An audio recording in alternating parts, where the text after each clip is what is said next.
அருட்பெருஞ்சோதி அருட்பெருஞ்சோதி தனிப்பெரும் கருணை அருட்பெருஞ்சோதி. எல்லா உயிர்களும் இன்புற்று வாழ்க, வள்ளல் மலரடி வாழ்க வாழ்க, கொல்லாபரதம் குவளை எல்லாம் ஓங்குக, நல்லோர் நினைத்த நலம் பெறுக, நன்று நினைத்த எல்லோரும் வாழ்க இசைந்து. உலக மக்களே, அறிவார்ந்த அன்பர்களே, ஆண்மநேய ஒருமைப்பாடுடைய அன்பர்களே, வல்லற்பமான மக்களிய திருவொற்பாவிலிருந்து 6ஆம் திருமுறையிலிருந்து ஞானசரியுடைய பாடலுடைய விளக்கங்களை பார்த்து கொண்டிருக்கிறோம். ஞானசரியை என்பது மரணமில்லா பெருவாழ்வை தரக்கூடியது. சுத்த சன்மார்க்கத்தின் நிலையும், சுத்த சன்மார்க்கத்தில் இணைந்து கொண்டால் இறைவனுடைய அருளை எப்படி பெறலாம் என்பதையும், மரணமில்லா பெருவாழ்வை எப்படி பெறுவது என்பதையும் ஞானசரியை பகுதியிலிருந்து பாடலுடைய விளக்கங்களை நாம் பார்த்து கொண்டிருக்கிறோம். வல்லப்பெருமானவர்கள் அருப்பஞ்சோதி ஆண்டவரால் இந்த பூலோகத்திற்கு ஒரு தாயின் வழியாக வருவிக்க உற்று சுத்த சன்மார்க்கத்தை தன் மகனிடம் கொடுத்து உலக மக்களையெல்லாம் சுத்த சன்மார்க்கத்தில் இணைத்து உலக மக்களெல்லாம் இன்புற்று வாழ வேண்டும் என்பதற்காகவே வல்லப்பெருமானவர்கள் இந்த பூலோகத்திற்கு வருவிக்க உற்றார் என்பதை நாம் ஏற்கனவே திருவொற்பாவினுடைய பாடல்களுடைய விளக்கங்களிலிருந்தே நாம் பார்த்து கொண்டிருக்கிறோம். ஏற்கனவே நாம் அருப்பெருஞ்சோதி ஆண்டவருடைய திருவிளையாடல்கள் என்ற பதிவிலே 350 பதிவுகளிலே நாம் பதிவிட்டிருக்கிறோம். வல்லப்பெருமானவர்கள் எப்படி வருவிக்க உற்றார், எந்த காரணத்திற்காக வருவிக்க உற்றார் என்ற நிலைகளை எல்லாம் நாம் ஏற்கனவே விளக்கமாக பார்த்து விட்டோம். 51 ஆண்டுகள் இறைவனுடைய திருவிளையாடல்கள் தொடர்ந்து நடந்து கொண்டிருக்கிறது. 1/1/1823 ஆண்டு தொடங்கிய திருவிளையாடல் 30/1/1874 இரவு 12 மணி வரையிலும் 51 ஆண்டுகள் இறைவனுடைய திருவிளையாடல் நடந்து கொண்டிருக்கிறது. தனது மகனை சமயங்களிலும் மதங்களிலும் மார்க்கங்களிலும் சொல்லப்பட்ட நெறிகளை பின்பற்றி கொண்டு சைவ சமயத்தின் தலைவனாகிய சிவபெருமானை வழிபட்டு எப்படியெல்லாம் சென்னையிலே 32 ஆண்டுகள் இருந்தார்கள் என்பதையும், அதன் பிறகு சுத்த சன்மார்க்கத்தை தன் தந்தையிடம் அருப்பெருஞ்சோதி ஆண்டவரிடம் பெற்ற பிறகு எப்படியெல்லாம் அருளை பெற்றுக்கொண்டார் என்பதையும் நாம் விளக்கமாக தெளிவாக பார்த்து விட்டோம். கருங்குடியிலே 9 ஆண்டுகள் இருந்தது, தர்மசாலையிலே 4 ஆண்டுகள் இருந்தது. அதன் பிறகு இப்போ மேட்டுக்குப்பத்திலே வல்லப்பெருமானவர்கள் உறைவிடமாக கொண்டுள்ளார்கள்.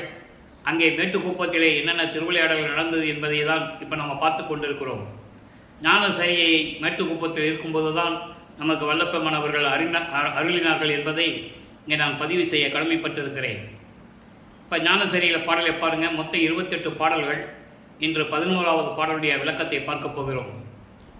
சமயங்களும் மதங்களும் மார்க்கங்களும் எப்படி இந்த பிரபஞ்சத்தில் தோன்றின, 4 யுகங்களிலுமே கிரேத யுகம், திரேத யுகம், துவாபர யுகம், கலியுகம், இந்த 4 யுகங்களிலுமே இந்த மார்க்கங்கள் எப்படி தோன்றின, எப்படி இந்த மார்க்கங்கள் அழிந்து விட்டது என்பதையெல்லாம் தெளிவாக நமக்கு அருளியிருக்கிறார்கள்.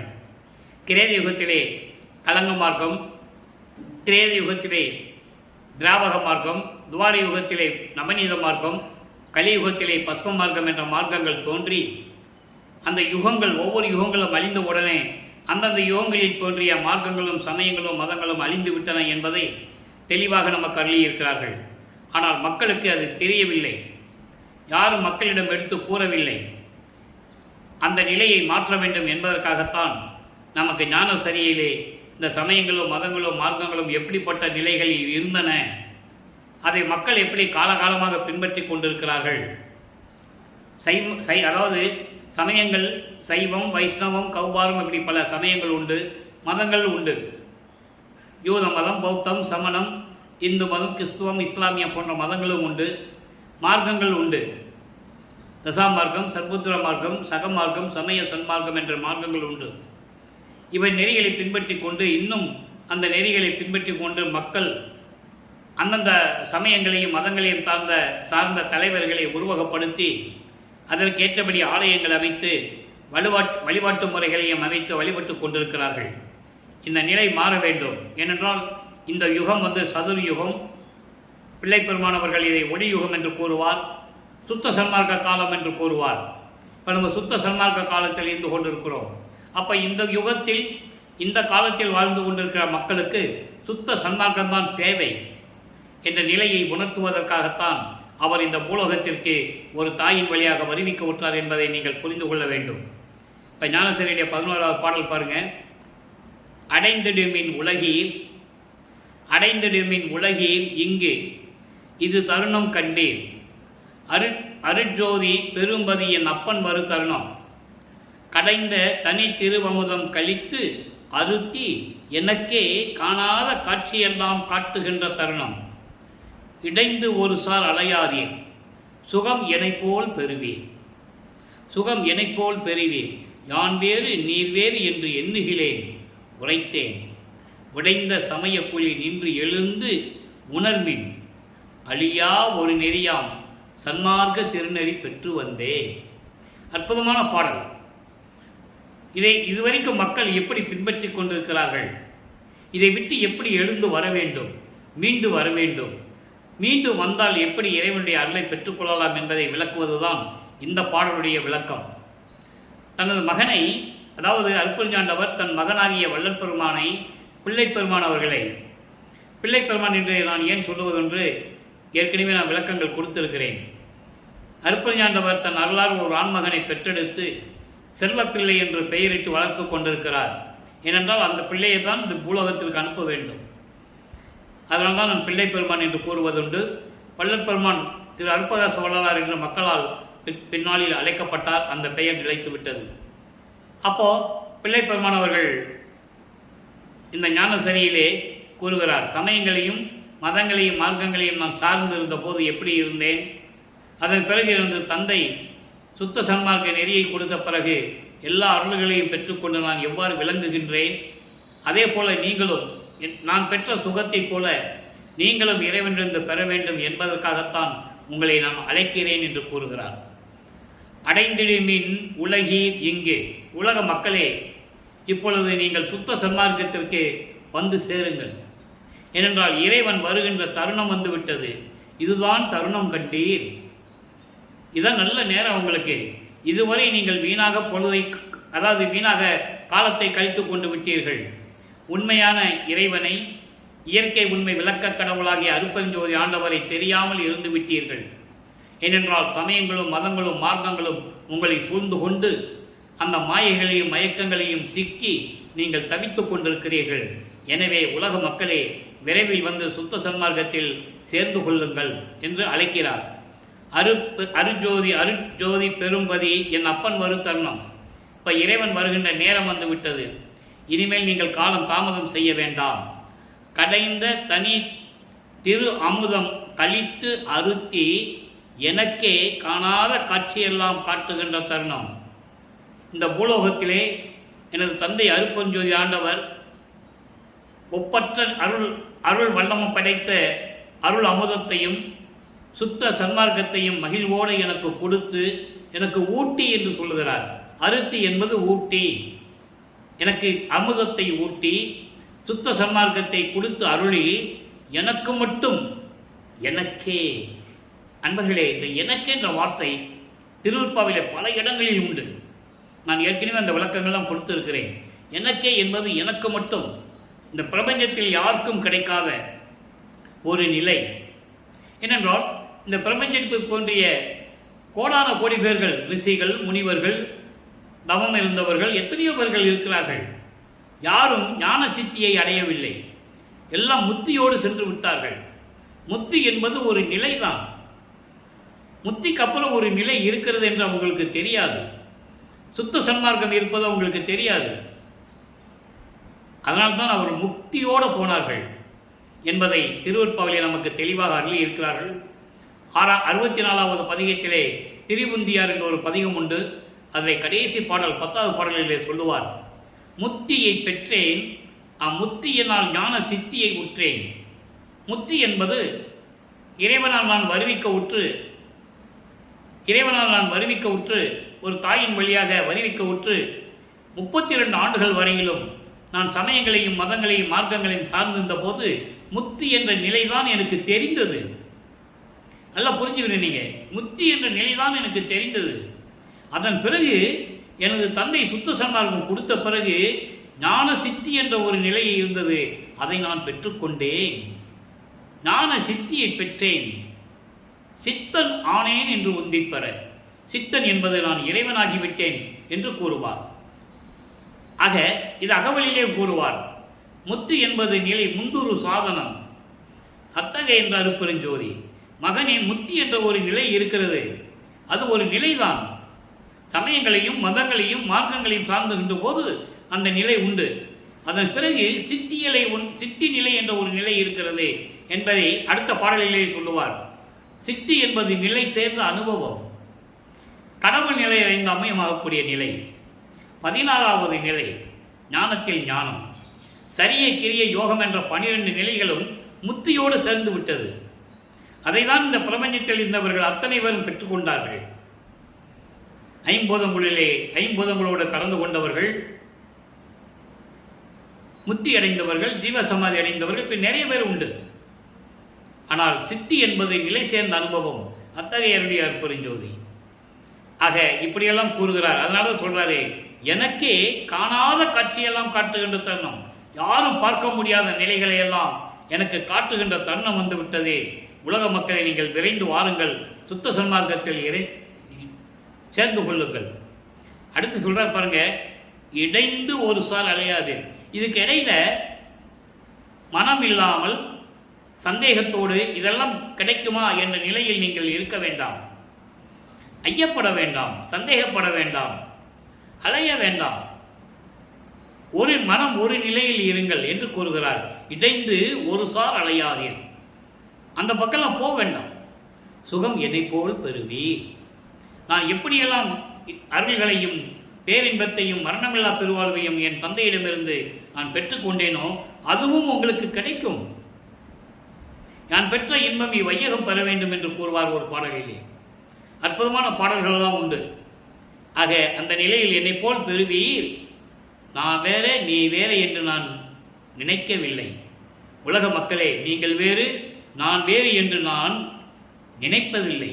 அதனால் தான் சொல்லுகிறேன், நீ வேறு நான் வேறு என்று எண்ணுகிறேன், உரைத்தேன். அதனால தான் நான் சொல்கிறேன், நீங்கள் யாரு? என்னுடைய உறவினர்கள், என் பிள்ளைகள், என் உலகம், என்னால் காக்கப்படக்கூடிய நீங்கள். அதனால தான் சொல்கிறேன், நீங்கள் வேறு நான் வேறு இல்லைப்பா. அதனால தான் சொல்லுகிறேன்.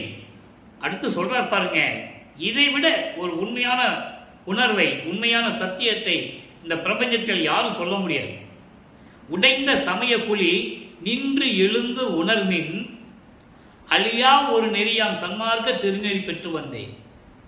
அழிவில்லாத அழியாத திருநெறியை, அருள் நெறியை கொடுக்கக்கூடிய சுத்த சன்மார்க்கத்தை நீங்கள் பெற்றுக்கொண்டால்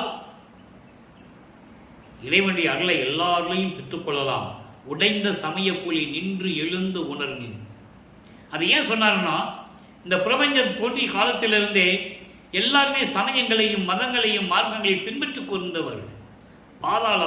பாதாள சாக்கடை அது. அதில் போய் நம்ம ஏன் விழணும்? பாலங்கணத்தில் யாராவது விழுவாங்களா? பாதாளத்தில் யாரும் விழுவாங்களா? அப்படி நீங்கள் விழக்கூடாது. நீங்கள் உணரணும். நின்று எழுந்து உணர்வின். இந்த பிரபஞ்சத்தில் தோன்றிய இத்தனை நிகழ்வுகளையும் நீங்கள் இருந்து பார்த்து உணர்ந்து கொள்ளுங்கள்.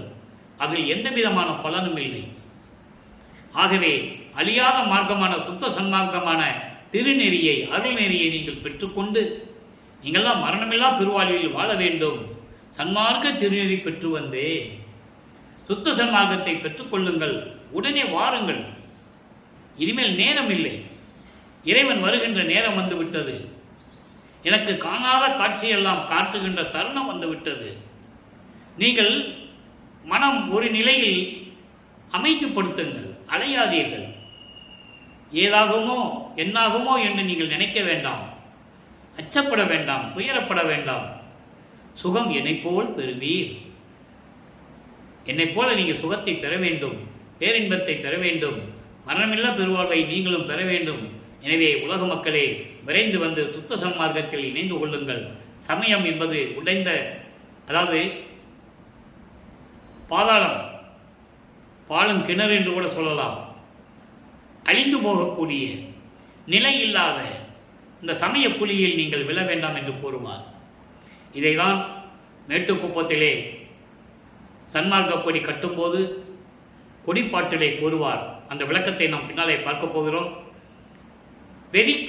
வெறிக்கும் சமய குழியில் விழந்தேன் தன்னை விழாத வகை மறித்து ஒரு பேரறிவு அளித்த வள்ளல் கொடி என்று கூறுவார். வெறிக்கும் சமயக்குழி, துன்பங்களையும் துயரங்களையும் தரக்கூடிய இந்த சமயம் என்ற குழியிலே விழுந்து விட வேண்டாம்.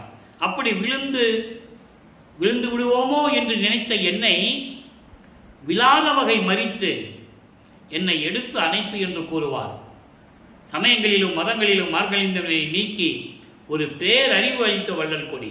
பேரறிவு என்பது சுத்த சன்மார்க்க அறிவு, அதுதான் சாகா கல்வி என்று கூறுவார். அதான் இங்கே சொல்றாரு, உடைந்த சமய கூலியில் நின்று எழுந்து உணர்ந்து கொள்ளுங்கள் உலக மக்களே, அது தேவையில்லாதது. பாலுங்கிணற்றில் விடுவது போல, பாதாள சாக்கடையில் விடுவது போல சுத்த சன்மார்க்கத்தை பெற்றுக்கொண்டு, அதனால் சமயங்களில் நீங்கள் இருக்க வேண்டாம், சுத்த சன்மார்க்கத்தை பெற்றுக்கொண்டு இறைவனர்களை பெற்றுக்கொள்ளுங்கள் என்று இந்த பாடலை நமக்கு அருளி இருக்கிறார்கள். இதற்கு ஏற்றபடி 106வது பதிகம் சுத்த சிவநிலையிலே 33வது பாடலிலே ஒரு பாடல் உண்டு. காணாத காட்சியெல்லாம் கண்டுகொள்ளலாமே என்று கூறுவார். காணாத காட்சியெல்லாம் கண்டுகொள்ளலாமே, நீங்களும் பார்க்கலாம், எனக்கும் காணாத காட்சியெல்லாம் காட்டுகின்ற தருணம் என்று கூறுவார்கள். அந்த ஒரு வரிக்கு மட்டும் ஒரு பாடலுடைய விளக்கம் நாம் தர கடமைப்பட்டு இருக்கிறேன். வான் வந்த தேவர்களும், எப்படி சொல்றார் பாருங்க, வான் வந்த தேவர்களும் மால் அயனும் மற்றவரும் தான் வந்து சூழ்ந்தார் தலைக்கடையில், தேன் வந்த மங்கை சிவகாமி வள்ளியோடும் எம்பெருமான் இங்கு நடம் செய்வான். இனி கடவுள் வரும் தருணம் சொல்றார்ல, இனிமேல் அருட்பெருஞ்சோதி ஆண்டவர் பூலோகத்திலே, நான் இருக்கின்ற இடத்திலே, சித்தி வளாகத்திலே என் தந்தை எம்பெருமான், என் தந்தை என் அம்மையோடு சிவகாமி வள்ளியோடு இனிமேல் ஆனந்த கூத்தாடி அருள் நடனம் செய்து கொண்டு திருவிளையாடல் செய்து கொண்டிருக்கின்ற நேரம் வந்துவிட்டது. வான் வந்த தேவர்களும் மாலும் ஐயனும் மற்றவரும் தான் வந்து சூழ்ந்தார் தலைக்கடையில், தலைவாசலில் வந்து நின்று கொண்டிருக்கிறார்கள். விண்ணுலகத்தில் இந்த தேவர்களும் பிரமனும் திருமாலும் ருத்திரனும் மகேஸ்வரன் சதாசிவம் போன்றவர்களும் இந்திரன் போன்ற தலைவர்களும் நாகாதிபதிகளும் 18 கூட்டத்தை சேர்ந்த தேவர் கூட்டத்தை சேர்ந்தவர்களும் சத்தர்களும் சக்திகளும் ரிஷிகளும் முனிவர்களும் என்னுடைய தலைவாசலில் வந்து நின்று கொண்டிருக்கிறார்கள், சித்தி வளாகத்திலே நின்று கொண்டிருக்கிறார்கள். எனவே சுத்த சன்மார்க்கத்தை பெற்றுக்கொள்ள வேண்டும். நீங்கள் இறைவன் வருகின்ற நேரம் வந்துவிட்டது. இனிமேல் இங்குதான் இறைவன் இருந்து கொண்டு திருவிளையாடல்கள் செய்து கொண்டு என் அம்மை சிவகாமி வள்ளியோடு மகிழ்ந்து கொண்டிருக்கப் போகிறார் என்ற நிலையை உலக மக்களுக்கு தெளிவாக தெளிவுபடுத்தி இருக்கிறார். வல்லப்பெருமான் அவர்கள் வருவிக்க விட்டு 203 ஆண்டுகள் ஆகியும் அவருடைய அருள் நிலையையும் திருவருட்பாவினுடைய நிலையையும் சித்தி வளாகத்துடைய பெருமை, ஞான சபையினுடைய அருள் திறமை, சத்திய அதாவது தர்மசாலியுடைய பேரன்புடைய அந்த நிலைகளை எல்லாம் யார் மக்களிடம் விரிவாக சொன்னது? வல்லப்பெருமான் தெளிவாக அருளியிருக்கிறார்கள். எனவே இனிமேல் என் அம்மை சிவகாமி வள்ளி, என் தந்தை அருட்பெருஞ்சோதியோடு நீங்கள் தான் அருள் நடனம் செய்து கொண்டு திருவிளையாடல் செய்து கொண்டு மக்களுக்கு அருள் செய்து கொண்டிருக்கப் போகிறார். எனவே உலக மக்களே விரைவாக வந்து சுத்த சன்மார்க்கத்தில் இணைந்து கொள்ளுங்கள் என்று கூறுகிறார். அதே ஒரு பாடல் 28வது பாடல், ஒரு பாடல் பாருங்க. எவ்வுலகமும் அண்டங்கள் அத்தனையும் நான் காண, காணாத காட்சியெல்லாம் காட்டுகின்ற தருணம் என்று சொல்லுகிறார். எவ்வுலகமும் அண்டங்கள் எத்தனையும் நான் காண, இவ்வுலகில் எந்த எனக்கு அளித்தான். எல்லா உலகங்களும் சரி, எல்லா அண்டங்களும் அத்தனையும் நான் காணும்படி இந்த பூலோகத்தில், இவ்வுலகில் இந்த பூலோகத்தில் என்னை வருவிக்க செய்து சுத்த சன்மார்க்கத்தை கொடுத்து அதற்கு முன்னால் சமயங்களையும் மதங்களையும் மார்க்கங்களையும் பின்பற்ற செய்து, இதெல்லாம் தேவையில்லை மகனே, உலக மக்களுக்கு தெரிவித்து விடு என்று எனக்கு விளக்கி சொல்லி, அதன் பிறகு சுத்த சன்மார்க்கத்தை கொடுத்து எல்லா உலகங்களும் அண்டங்களும் நான் காணும்படி இந்த பூலோகத்தில் எனக்கு அளித்தான் எனது தந்தை அருட்பெருஞ்சோதி ஆண்டவர். அதே போல உலக மக்களை நீங்களும் காண வேண்டும், அந்த நிலையை நீங்கள் அடைய வேண்டும். அதற்கு ஒரே வழி சுத்த சன்மார்க்கம்தான் என்பதை நீங்கள் தெரிந்து கொள்ளுங்கள்.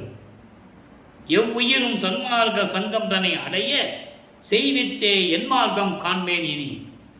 இனிமேல் எல்லா உயிர்களையும் சுத்த சன்மார்க்கத்தில் இணைத்து இந்த உயிர்களெல்லாம் இன்புற்று வாழ வேண்டும். என் மார்க்கத்தில் சேர்த்து இனிமேல் நானும் மகிழ்வேன். எனவே நீங்கள் எல்லாம் சுத்த சன்மார்க்கத்தில் வந்து இணைந்து கொள்ளுங்கள் என்று கூறுகிறார். எப்படி அருமையாக சொல்றார் பாருங்க. அகத்தை கருத்து புறத்தை வெளுத்திருந்த உலக அனைவரையும் சகத்தை திருத்தி சன்மார்க்கத்தை அடைவித்திட. எதுக்கு இந்த பூலோகத்துக்கு வந்தேன்னு சொல்றாரு? மருதூரிலே பிறந்தார் என்று சொல்லுகிறார்கள். அவர் பிறந்தவர் அல்ல. பிறந்தவனுக்கு இறப்பு உண்டு, பிறப்பு உண்டு, இறப்பு உண்டு, எல்லாருக்கும் உண்டு. பிரம்மன், திருமால், ருத்திரன், மகேஸ்வரன் போன்ற தேவர்கள் அத்தனை பேருக்கும் உண்டு என்பதை பாடலிலே தெளிவாக நமக்கு அள்ளியிருக்கிறார்கள். செத்து செத்து பிறக்கும் இந்த தேவர்கள் என் முன் வழியிலர் என்று சொல்லுவார். இவங்களாம் செத்து செத்து பிறக்கிறவங்க, எனக்கு நிகரானவர்களே கிடையாது. நான் பிரம்மனால் படைக்கப்பட்டவன் அல்ல, திருமாலால் காக்கப்படுகின்றவன் அல்ல. நான் என் தந்தை அருட்பெருஞ்சோதி ஆண்டவரால் வருவிக்க உற்றவன். நீயே என் தந்தை அருளுடையாய் என்னை நேர்ந்து பெற்ற தாயே என்று கூறுவான். என்னையும் இரக்கம் தன்னையும் ஒன்றாக இருக்க இசைவித்து இவ்வுலகில் மன்னி வாழ்வுற வருவித்த கருணை வள்ளல் நீ என்று கூறுவார். ஆன்ற சன்மார்க்க மணிபெற என்னைதான் ஈன்று அமுதளித்த இனிய நற்றாயை என்று கூறுவார்.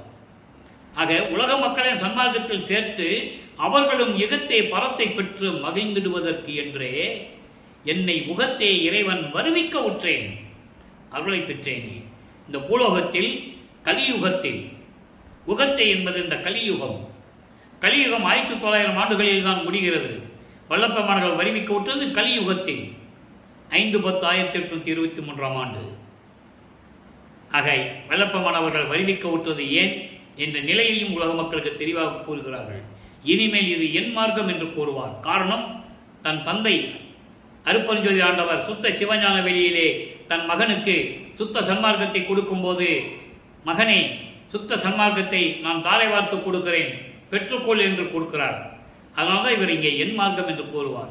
அந்த விளக்கத்தை எல்லாம் நாம் ஏற்கனவே அருட்பெருஞ்சோதி ஆண்டவருடைய திருவிளையாடல்கள் தலைப்பிலே அந்த பாடலிலே எல்லா விளக்கங்களையும் பார்த்தோம்.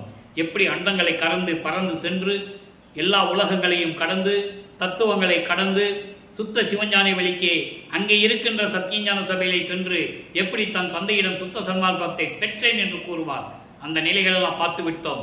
அதனால்தான் என் மார்க்கம் என்று கூறுகிறார். என் மார்க்கம் சுத்த சன்மார்க்கம் தன்னை அடைய செய்வித்து என் மார்க்கம் காண்பேன். இனிமேல் இந்த உலகத்தில் சுத்த சன்மார்க்கம்தான் நிலைக்கும். ஏன்னால் சுத்த சன்மார்க்க காலத்திற்கு அழிவில்லை. ஏற்கனவே யுகங்கள் எல்லாம் அழிந்து விட்டது. ஒவ்வொரு யுகத்திற்கும் ஆயுள் காலம் உண்டு.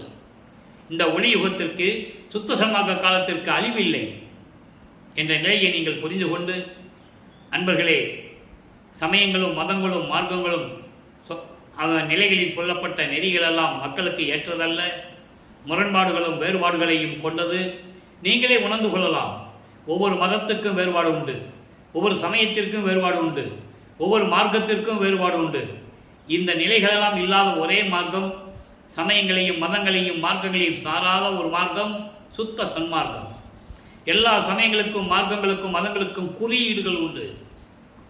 எல்லா குறியீடுகள் உண்டு. குறியீடுகள்னா அடையாளங்கள். ஒருத்தர் பார்த்த உடனே இவர் கிறிஸ்துவர், ஒருத்தர் பார்த்த உடனே இவர் இஸ்லாமியர் சொல்லிவிடலாம். இவர் வைஷ்ணவ சமயத்தை சேர்ந்தவர், நாமத்தை பார்த்த உடனே சொல்லிடலாம். திருநீரை பூசணனை பார்த்தா சொல்லிடலாம் சைவ சமயத்தை சேர்ந்தவன் என்று. இப்படி ஒவ்வொன்றுக்கும் ஒரு நிலைகள் உண்டு. மக்களும் பின்பற்றி கொண்டிருக்கிறார்கள். அவங்களுக்கு தெரியாது. அவங்களுடைய சுதந்திரத்தின் அடிப்படையில் அவங்கள் செய்து கொண்டிருக்கிறார்கள். அந்த நிலை மாற வேண்டும் என்பதற்காகத்தான் இறைவன் சுத்த சன்மார்க்கத்தை உருவாக்குகிறார். சுத்த சன்மார்க்கத்திற்கு எந்த குறியீடுகளும் கிடையாது. அபிஷேகம் தேவையில்லை, உருவ வழிபாடு தேவையில்லை, மந்திரங்கள் தேவையில்லை. ஒரே ஒரு மந்திரம், மகா மந்திரம், அருட்பெருஞ்சோதி அருட்பெருஞ்சோதி தனிப்பெருங்கருணை அருட்பெருஞ்சோதி. ஒரே மந்திரம்தான் இந்த பிரபஞ்சத்திற்கு. எனவே அன்பர்களே, நீங்களாம் சுத்த சன்மார்க்கத்தில் இணைந்து கொலையும் புலையும் தவிர்த்து இறைவனை வணங்கி அருட்பெருஞ்சோதி அருட்பெருஞ்சோதி தனிப்பெருங்கருணை அருட்பெருஞ்சோதி என்ற மகா மந்திரத்தை சொல்லி தீபத்து முன்னால் அமர்ந்து கொண்டு கொலையும் புலையும் தவிர்த்து, மாமிச உணவுகளை தவிர்த்து, உயிர்களை கொலை செய்வதை தவிர்த்து, சைவ நெறிகளை பின்பற்றி கொண்டு, சுத்த சன்மார்க்க நெறிகளை பின்பற்றி கொண்டு இறைவனை வணங்கி இறைவனுடைய அருளையும் செல்வங்களையும் எல்லாம் பெற்றுக்கொண்டு இந்த வையகத்திலே நீங்கள் வாழ்வாங்கு வாழ வேண்டும். நோயற்ற வாழ்வில் வாழ வேண்டும். மரணமில்லா பெருவாழ்வில் நீங்களும் வாழ வேண்டும். எனவே இறைவனுடைய தயவோடையும் கருணையோடையும் அருளை பெற்றவன் என்ற முறையில் இந்த வள்ளலார் ஊழியன் உங்களை வாழ்த்தி விடைபெறுகிறேன். மீண்டும் நாளை சந்திப்போம். நன்றி, வணக்கம். அருட்பெருஞ்சோதி அருட்பெருஞ்சோதி தனிப்பெரும் கருணை அருட்பெருஞ்சோதி. நாளையும் விளக்கம் வரும். கேட்டு மகிழ்ந்து இறைவன் அருளை பெற்றுக்கொள்ளுங்கள்.